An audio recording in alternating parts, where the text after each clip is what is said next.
Quack, quack, everybody. Welcome to another episode of Lucky Ducky Lifestyle. Today I'm showing off a new watch I just got in my collection. But before we get started, there is just one thing that's very important we need to address. I am wearing my Husker gloves right here. Go Big Red. Hopefully we're not terrible in football, and hopefully our volleyball team can finally win the natty. So, yeah, I don't have a pair of the actual white watchmaker's gloves, and I know people on the internet are cruel. I know from experience, if I am not wearing gloves while I talk about a watch, people always will zoom in on my hand and say, "Lucky Ducky, you got hangnails," and they're going to post it on Reddit, and you know what? They're right, because this week I actually have a crippling hangnail on my left hand, so I'm not taking any chances. So I'm going to make sure I handle the watch properly. I've got some nice floof for it to set on, so it looks a little bit more regal. Of course, this is the Casio MTP-S1110-2AV. It's a terrible name. I am not going to call it that. I'm going to call it something that it deserves to be called, the Casio Solar Desk Diver. I think just call it that, man. Just call it. And you know from my previous videos, I'm a one-in, one-out guy with collecting. If I buy a new watch, guitar, piece of gear, usually something else has to go. But I've been looking at this one for a while, and eventually I just said, YOLO, you know, I'm doing it. And the first thing you're going to notice is that amazing strap. Because as you can tell, believe it or not, even though it should be, that is not the stock strap. What this watch comes with is this poopy doopy resin strap right here. And it's functional. It does the job. It's perfectly fine, but come on. Come on. I'm just saying, come on, man. Look at this. Look at how much better. Just look at that. I mean, look, she dances. Down and down and down and down and down and down and down and down and down and boom! Boom! Boom! So yeah, it just looks so much better this way. So much better. Let's set her right here. But yeah, this has, by the way, what this strap is called for those not in the online watch community. This is called a NATO strap. It is a cloth, it's a nylon strap designed to pass through the lugs underneath the watch. The idea is the watch is secured to the strap, so if one spring bar were to pop, the watch will not immediately fall off your wrist. One of these will hold on. It's practical. It's a huge part of watch culture. And of course, when you see a NATO strap, who you're reminded of is Bond, James Bond. Now, I'm not a huge James Bond guy, though. I like the vibes of James Bond. But when it comes to the actual movies, there's only one Bond movie I can watch, and actually only one Bond movie that I really love. And that's Goldfinger, because that one is incredible. And that's where you get the famous watch shot of Bond wearing a Rolex years before, you know, they had to deal with Omega for product placement. Bond wore a Rolex Explorer in the books, but then in Goldfinger, he's wearing a Rolex no-date vintage sub Mariner that is absolutely gorgeous with the patinaed indices on the dial. And he wears it on a NATO style strap. Not a real NATO, a NATO style strap. And here's the funny thing. The watch looks gorgeous, but if you look at the strap, it looks ridiculous. The strap is too small for the watch. And it's a single pass-through. It looks like a NATO. It's not really what we think of as a modern NATO setup. So yeah, it's a great cinematic shot of a watch.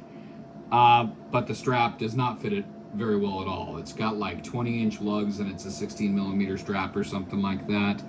But that's okay. Sometimes the thing that looks cool isn't necessarily the technically perfect thing, and that's kind of what we're doing there. It's an homage to James Bond's, you know, Rolex, but different. Now, this isn't the Bond pattern. It's not, you know, the multiple stripes. It's more of it's navy with one yellow stripe. It's kind of a preppy NATO look, which is what I was looking at. This isn't so much Bond style, but preppy. It's, even though summer's over, this is summery, it's colorful, it's fun. But the reason why I decided to go with its combination, it matches, but it's got some Blue Angels vibes, you know. The pilots from the Navy, I've seen the Blue Angels, you know, I had a sister that used to live in Bellevue, and you could see the Blue Angels when they had an air show from the backyard. It was awesome. And I love the Van Halen, well, Van Hagar, for those who want me to be specific, video for Dreams, where you got the Blue Angels flying around. That's really cool. And when I was a kid, I really wanted the Citizen EcoDrive Blue Angels watch. That was a personal grail watch of mine for many, many years. I said, you know, when I grow up and have money, I'm gonna buy me that watch. Well, now I'm old. I'm 42, going on 43 this January. And I look at the Citizen Blue Angels watch with approximately 47 complications on the dial and think, no, my 42-year-old eyes cannot read everything on that dial. I don't need to know the phase of the moon, the air pressure, the temperature, the flight schedule, the coordinates of my house, and what time it is in Tokyo and Japan. I just need to know what time it is, but I still like the vibes of the Blue Angels watch. And with this Casio, with this NATO strap I put on, it kind of gives me that. It's navy and yellow. It's got the Blue Angels look without stealing valor or pretending I'm wearing a official Blue Angels watch. It's just the vibes. It's a little bit of Bond vibes, a little bit of Blue Angels vibes. And it's a little preppy. It's a little summer. And yeah, and it's solar, by the way. It is powered by the sun, which I'll talk some more. But yeah, also, I've had a history with NATO straps. Back in my mid to late 20s, I was seeing a girl who was a little bit hipster, and the hipsters wore NATO straps on their watches. And because she was hipster, I therefore had to be hipster, but live and learn. After we both moved on from each other, I kind of grew out of NATO straps, and I did leather. I went to bracelets. I got more serious about watches. And then last summer, you know, I was like, you know, believe it or not, I kind of miss having a watch that's on a NATO strap. I kind of miss something casual and summery and a little bit preppy. Why did I stop? And, you know, I'm not trying to be young again. I'm not trying to capture those years again. I'm just remembering, oh, I used to kind of like wearing a NATO strap.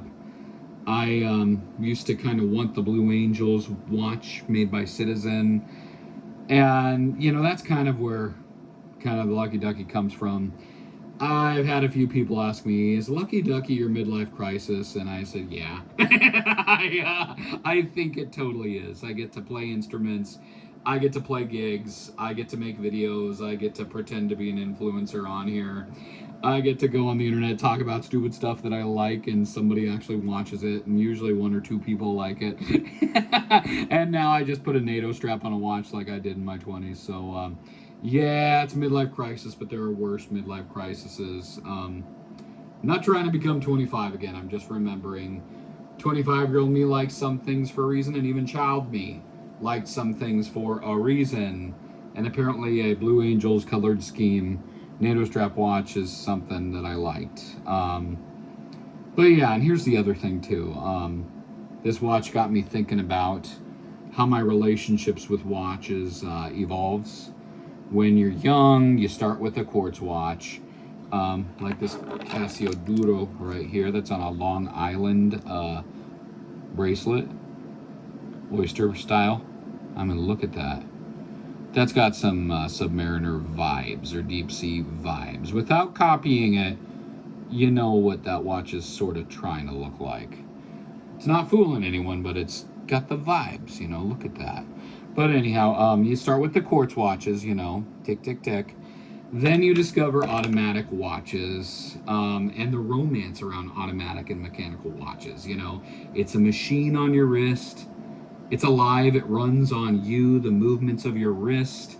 It depends on you. If you don't wear it, the watch stops and you have to rewind it, and that's a cool thing. It's like you have a little Pokemon on your wrist.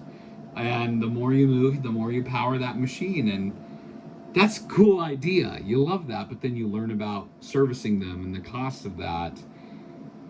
And then you realize that the romantic idea of you get a mechanical watch and you service it for life and you pass it to the next generation, you eventually learn that most mechanical watches either have an ETA movement or a Seiko NH35 under there or a Citizen movement. And when you take it to be serviced, they usually just now do a movement swap rather than maintaining the movement. And yeah, you realize it's a couple $100 to just swap the movement out. It's almost like you look back at the quartz watches you first started and you're like, wait a second, they just swapped the movement? I just have to swap a battery in this every 3 years. So you kind of go back to quartz a little bit. Quartz is accurate. It's $5 for a battery, and I know how to do my own battery changes. You go on YouTube and you figure it out. You buy a watch repair kit and you do that. And so yeah, mechanical watches seem dumb after that. I still love mine, still do that, but you kind of don't want to buy any more new ones because you're like, I don't want to have to spend $100 or a couple $100 and wait a few months to get a movement swap. But then you discover solar watches.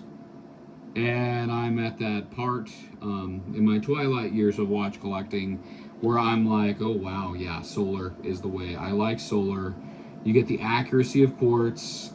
You don't get the romance of a mechanical or automatic watch.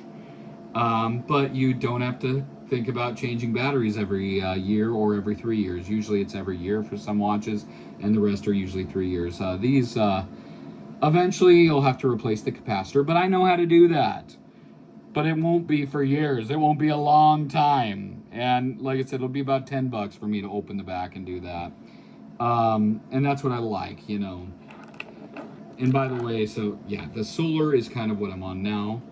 Now, you know, I talked about the Casio Duro quartz though earlier. And the Casio Duro is a gorgeous watch. But this watch does something that the Duro doesn't. It's thinner. And it's kind of more its own thing. This has definite Rolex vibes. This is unique. It's got that beautiful navy blue dial. It's got kind of some cool looking hands. And it's got even the 24-hour dial on there. Let me see if I can get the camera to focus on this. Apologies for filming on a potato. But yeah. There we go. Yeah, you got that. It does have a day date complication on it. Do I need a day date? No. Usually I prefer no dates the older I get, but I don't mind it. It's not as water resistant as the Duro. It's not 200 meters water resistant. You can't scuba dive with this thing, but you can snorkel with it. I don't swim with my divers though. Even though you can, I just kind of baby my watches a little bit. Yeah. And also online, they call this watch the Casio Geneva. Why? Because they think that this watch violates the Geneva Convention because it's a diver-style watch that doesn't have a rotating bezel. That thing is stuck there. Now, part of the fun of a diver is the rotating bezel. Of course, I'm not scuba diving. I don't need to time how much oxygen I have left, but I'll time my cooking if I'm grilling. If I'm teaching a class, you know, usually times vary. Instead of being at 10:30 or 3, it's always 30. It's always 31 or 33 or whatever. I can set this little pip to whenever. Okay, when the big hand gets there, class is over. You know, I can do that. So yeah. I don't know why Casio took away the turning bezel in that. I don't know why they had that. It's a big flaw, and it's not a true diver. It's 100 meters water resistance. It's snorkelage. It's able snorkelage. What the heck was that? It's snorkelable. It doesn't have a screw down crown, but you know it's more of a desk diver. It's okay, and it's got its own look. It doesn't have so much of the Rolex looks. But yeah, why didn't Casio just make this watch $20 more expensive? Everyone and their dog would have bought this. Everyone who buys a diver style watch wants a rotating bezel instead of a fixed bezel. But I'll let it slide because that dial is gorgeous. I really like it, and it's solar. It's a good stuff. And by the way, with my divers, like I said, I don't take them swimming. But the reason why I like a diver is because they're big, they're heavy, and they're tough. It's kind of more of a psychological thing, you know. When I'm wearing a diver, I know that this thing can take a beating. I know if the city were to flood tomorrow, my watch would be okay, you know? That's something. The world would be bad, but I could look at my watch and say, well, at least my watch is doing okay. It's stupid, it's unnecessary, but that's part of the romance of watch collecting. I'm going to say that. Not practical, but yet I will say that. And like I said, with watch collecting, it's not about what makes sense. It's what makes you feel good, brings you joy. And yeah, that's what I got right there. But anyhow, I'm super happy with this watch. The score I'm gonna give it is a 9 out of 10. I'm taking the 1 point off because why, Casio? Did you give it a fixed bezel? You deprived us of the diver owning experience, but at least it's thinner. And I thought it would be good to put a NATO on as a summer watch, you know. That's salvageable. So yeah, I would have paid even $50 more for it. I like the dial so much. And yeah, when you slap a NATO on it, this watch is the money. And it's the watch I wanted because, you know, as I get older, I realize you don't need the most expensive thing. You don't need the most complicated thing. You don't need the newest thing. Sometimes you just remember, hey, I used to like that. I kind of want it. I should do that again. So there we go. This is the Casio with a bunch of numbers and dashes after that I don't want to look back at my notes on. I call it the solar desk diver because it's only 100 meter water resistance. So it's a desk diver, not a true diver like this baby right there. Or the Casio Geneva, because it violates the Geneva Convention by not having a spinning bezel. So yeah, 9 out of 10. Really like it. Get a NATO strap, look on Amazon. They also have this in black with a red hand, but I think the blue and navy is pretty cool. So yeah, that's me talking my watches. So take care, everybody. Stay lucky and stay ducky.